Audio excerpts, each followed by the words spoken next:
Introducing our officials for this match. First referee, Mr. Efren Gaa, international referee. Second referee, Mr. Jess Villarreal, national referee. Let's call on our starting lineup from our Lady Sailors of the Philippine Navy. Wearing jersey number 2, Cecile Cruzada.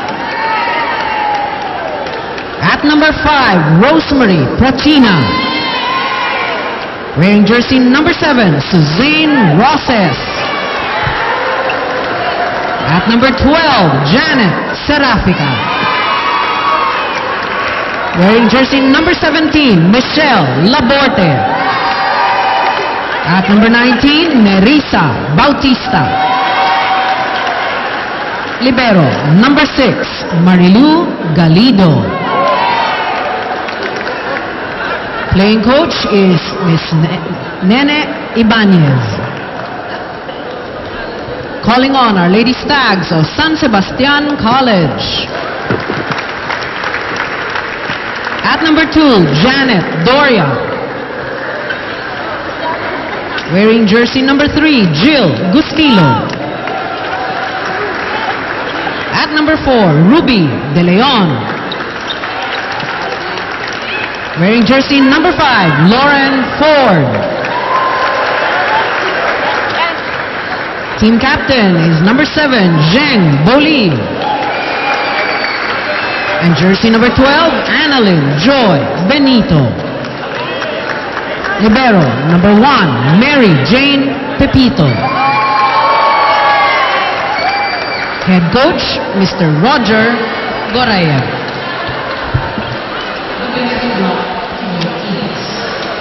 Well, we have the starting lineups of both squads.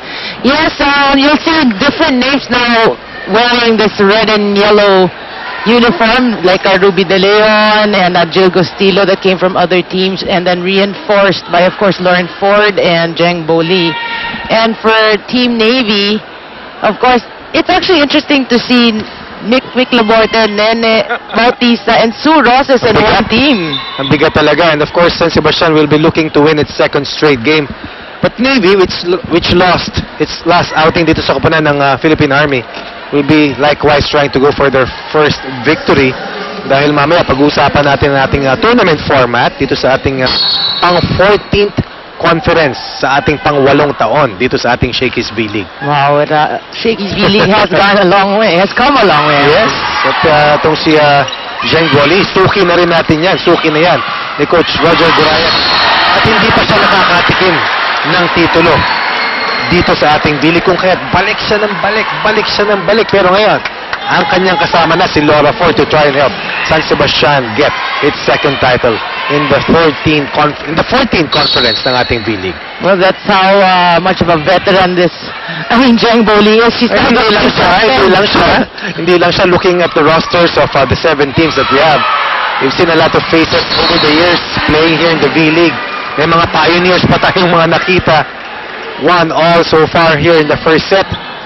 And you have a very tall reinforcement, Laura Ford, who played magnificent volleyball in helping San Sebastian beat itong koponan ng Philippine Air Force in straight sets in about 1 hour and 9 minutes.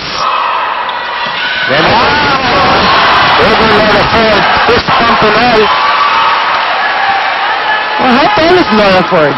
Probably about 6'2". At least yung legs pa lang niya, yung haba ng legs niya. Grabe.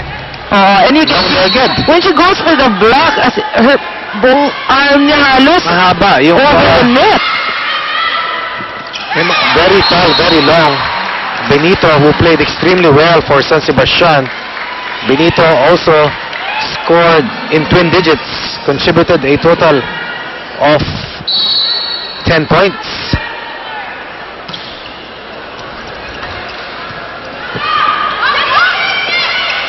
Benito getting it up. Those are former teammates, Serafica and Gustilo. Now they're playing against each other. San Sebastian beat the Philippine Air Force in straight sets, 25-15. 25-21, 25-22. Itong Navy natalo sa Philippine Army pero nakuha nila yung first set.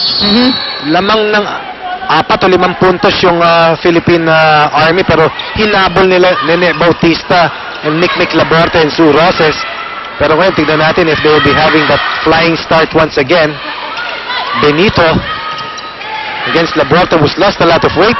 That's right. Nene Bautista, too powerful, going cross-court, score tied, a 3 apiece. Well, of course, intimidated by Ford. If it's Fun Family and Pizza, it's got to be Shakey's. Kanina natanaw ko ang mga liderato ng Sports Vision. Once again, nandito at I'm sure all smiles sa mga tema ng mga larong ating nakita. That's right, and you know, what's good about bringing in imports like Ford, Bowley, like a Cassini, is it really increases the level of players here in the Shakey's V-League. And, you know, hopefully, the teams, they learn from them, you know, the experience, they get more mature, it will really increase the level of our local Yung volleyball. tinatawag ng mga coaches na transfer of technology. Yes.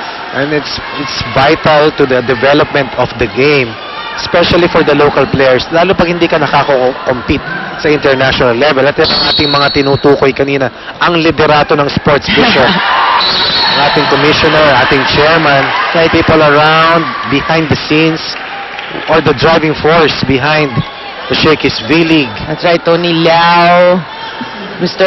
Boying Martinino, Moy of course. Martino.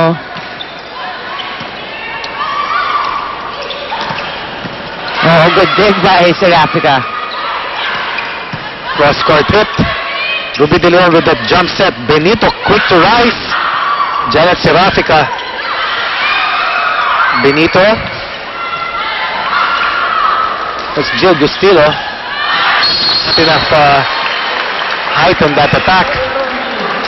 That's right, that's Cruzada for Navy. The Mikasa NBA 300 is the new official game ball of the Shakey's V-League Season 8. Even Benito has lost a lot of weight. Well, Benito is one of the few left from the Yes. What was Sean Clark? That's Robinho. First bata pa yan. And Pepito, actually. Gustillo setting up. John Bolly was rejected. Suros. Suros is one of the better blockers here in the V-League. Well, Boli and Roses have been teammates also for quite a while. Two conference if I'm not mistaken.